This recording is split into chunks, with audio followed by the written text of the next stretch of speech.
Hey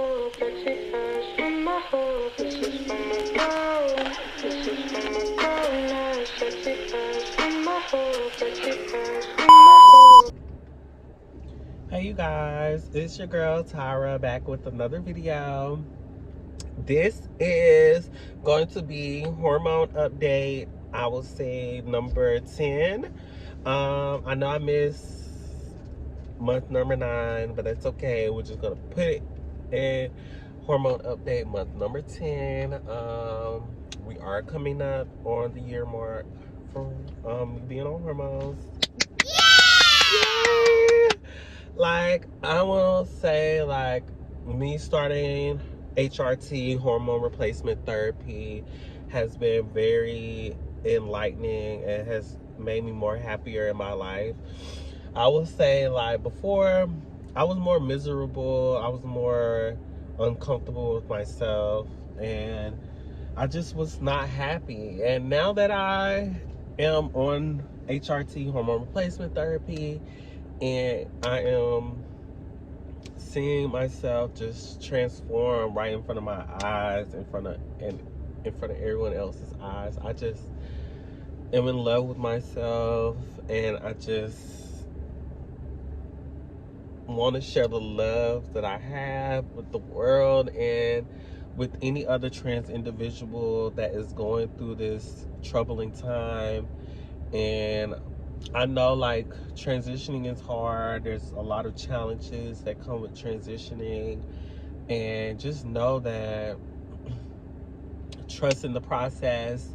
You're going to get through this. You're going to eventually get to the point that you're wanting to be at as far as, like, your transition goes, because everyone's transition is different.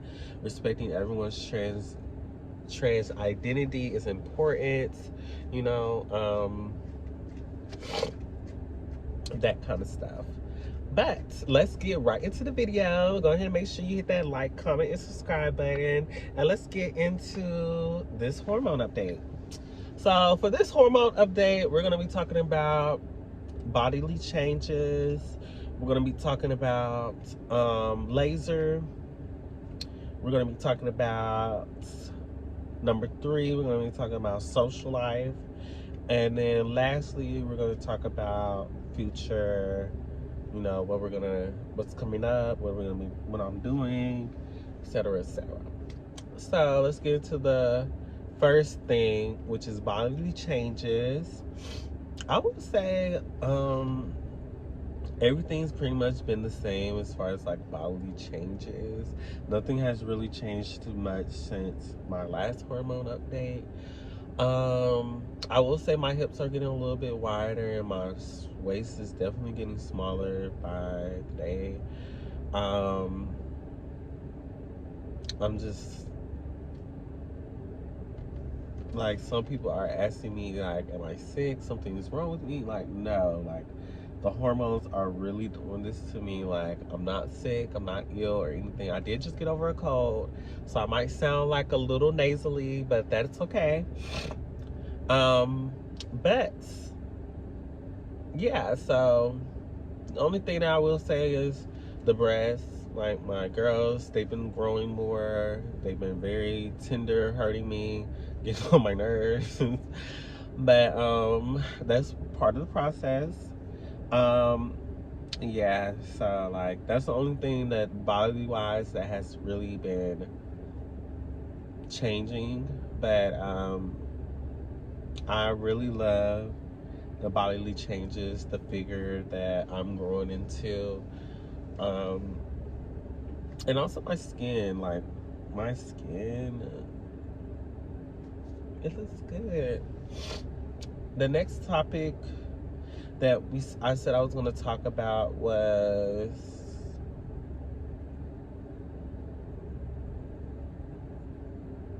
laser.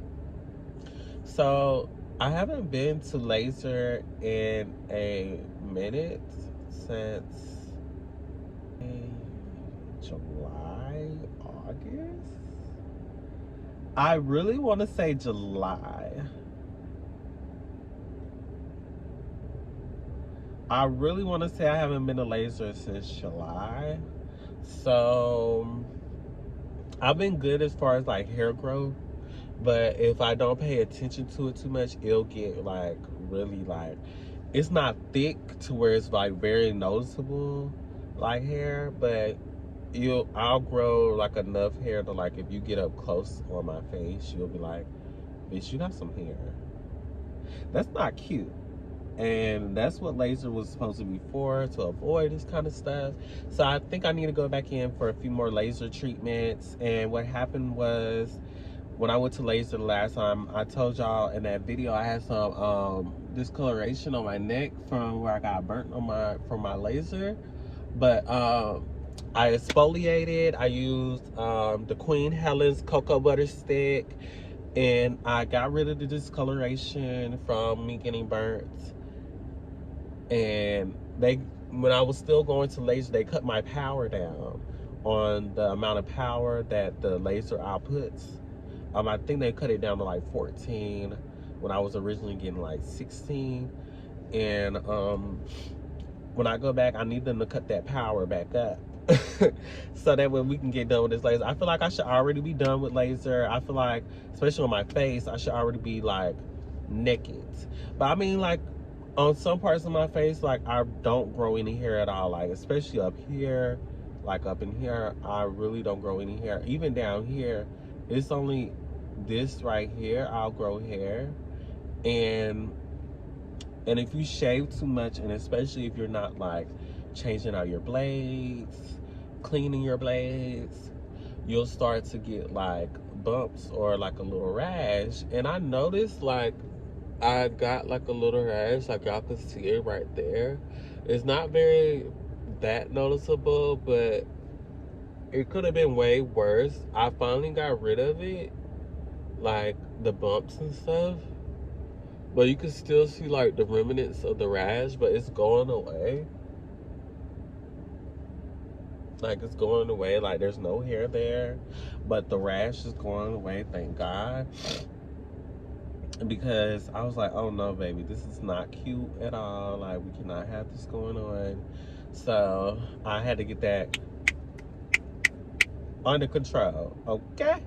So you just remember, you know, that when it comes to laser, because remembering important details as far as like what power setting your laser is on, and certain dynamics as far as like me with the discoloration and stuff from getting burnt, and making sure that the skin is fully cleansed before you go get laser is important as well.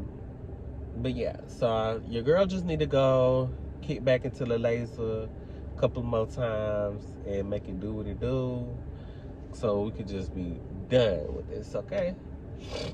But what are we talking about next? Number 3 is social. I would say socially, I've been good. Like, I'll go out in public and people really are like nice. I'm pretty sure people recognize that I'm a trans woman. I don't really think I'm that passable yet.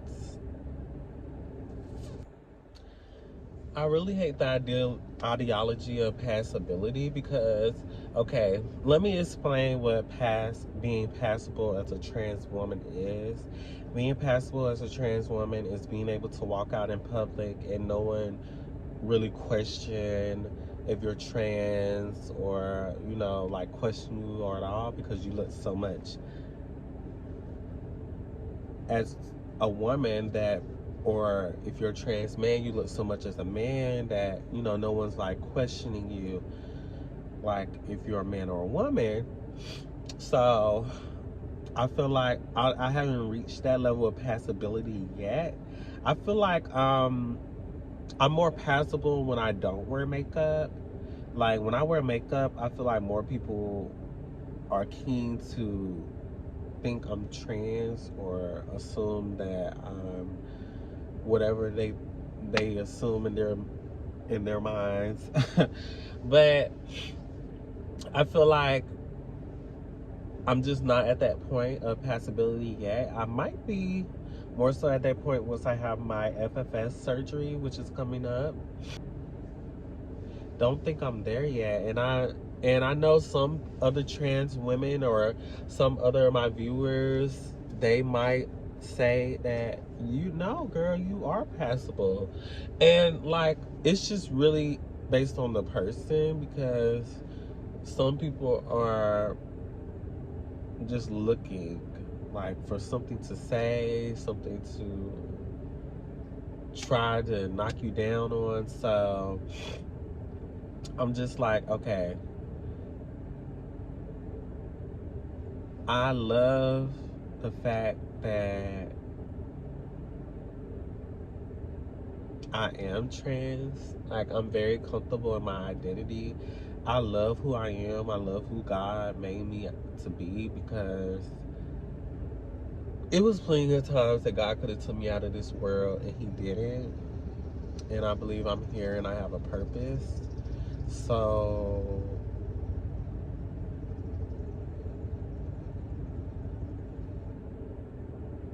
I cherish like every moment that I have. And I just know like a lot of things weren't going right in my life before I started my hormone therapy, or just transitioning in general. But when I honestly sat down and was honest with myself and decided to really just be in my truth, things really took a turn for the better, I would say, in my life. And I'm learning to navigate things more clearly with a clear head. And sometimes I just think that I should have made this decision sooner, but things happen for a reason. And like I said, God has been blessing me, and he has really been looking out for me through a lot of stuff that I've been dealing with, and I thank him. I'm I'm very appreciative of his blessings. But yeah, I just don't think I'm on that level of passability yet. So some people do question me, like when I go out in public, like, you know, looks, they get like the little stares, like, or they might say something wrong, like the wrong pronouns. I'm like, hold up, bitch. Hold up now. Hold up now. Because obviously, and those be the people that just be. And I was telling my boyfriend this, like, I really don't get. I really don't have any problems when I go out in public. Like, I don't. Like, the most of the time I will have like a problem as far as like someone disrespecting me or trying me on that type of dynamic. Is like a female. Like, I was at this restaurant, my favorite restaurant, Cheddar's. One of the waiters, she was there, and I was with my friends, and my friend was like, yeah, it was, I think I was missing um, my asparagus, because I love asparagus, but asparagus will make your piss stink. So if you're gonna eat asparagus and it's good, make sure you drink like some cranberry juice or something to really just give your urinary tract system that flush, so that shit won't smell. And yeah. Baby, I'm just forewarning you. You want to eat that asparagus? It tastes good and all, but you don't want a nigga going down on you after you just ate that. No. So my friend, she was like, yeah, she's missing her asparagus, and I'm missing my entree, da da da da. So the waiter was like, she started laughing like some shit was funny. Like what was funny? And then she came back and she still didn't have my asparagus. And she said, "Oh yeah, his asparagus, his." I said, "No, ma'am, it's she. She, her, hers." This lady did not even acknowledge what I said and literally walks away. It's certain people like that that just grinds my gears. But honestly, you can't control everyone. And honestly, she was just a hater. Like, she was a hater. It is what it is. She was a hater. And that's what I'm standing on. She was a hater. Because I feel like me as a trans woman and with other women, I feel like they should not feel threatened when I walk into a space. Like, I feel like when I walk into a room, I'm not looking at another woman as competition or another woman as like, oh, I got a problem with her because she walked in here. Like, you shouldn't have a problem with me just because I'm in the same space as you. You should still respect me. It's not have no problem. We're both women at the end of the day. I'm literally standing behind you, sis. Like, I'm here. We're supposed to be supporting each other, and you're attacking me for whatever reason or trying me. But yeah, most of the time, I will say back on the passability thing. Most of the time, the Caucasian and most of the time the Caucasian and Asian trans women are more passable, especially at the beginning stages of their transition. Just based off of their natural features from their ethnicity, it allows them most of the time to be more passable than someone of African American descent, someone of Indian descent, yada yada yada yada. You get my drift. But yeah, passability really just depends on genes. Honestly, genes, ethnicity. But uh, as far as like early stages, like you eventually are gonna be more passable like as time goes by through your transition. And I feel like I said, my passability is not yet there, but I feel like I'm working more towards it because not a lot of people question me when I go out. But like I said, I do have those few people that still are like and try me like the waiter. Now, another thing with passability, it is more dangerous the more passable you become, because more guys will try to hit on you, more guys will try to approach you, etc., etc., etc. So like, you could be a very passable trans woman and a guy could approach you and you could do like all these other people that swear that trans women are out here just tricking men and da da da da, and you could disclose that you're trans right then and there and possibly get your ass beat. Cause I know a lot of stories about trans women that would disclose that they're trans to a man that's trying to holler at them in public, and they will get their ass beat because he's embarrassed because he's out in public or he's in front of his homeboys, and he like, damn, I was just hollering at I'm just gonna say it because this is what they're gonna say. Damn, I was just hollering at a man. Like, no, no, no, no, no. It's just best for that trans woman to either play along or just avoid the whole situation entirely. Me, I'm gonna avoid the whole situation entirely. Like, I'm gonna keep walking, whether it's with my head down, my head up, my head in my phone, whatever. I'm gonna keep it pushing. They can say I'm uppity, nose, whatever. I don't care.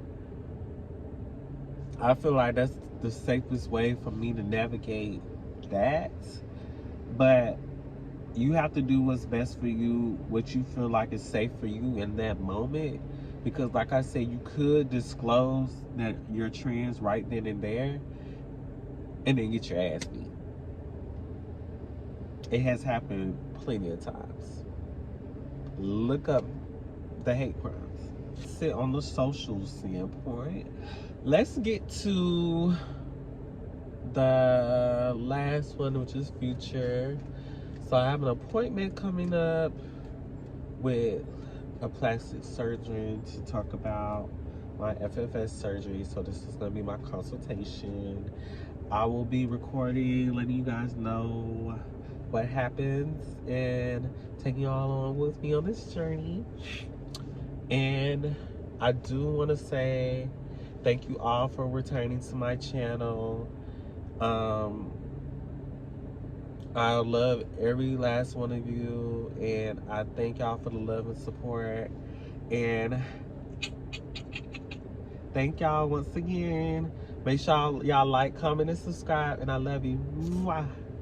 This is from the power, this is from the power, no sexy eyes in my heart, sexy eyes.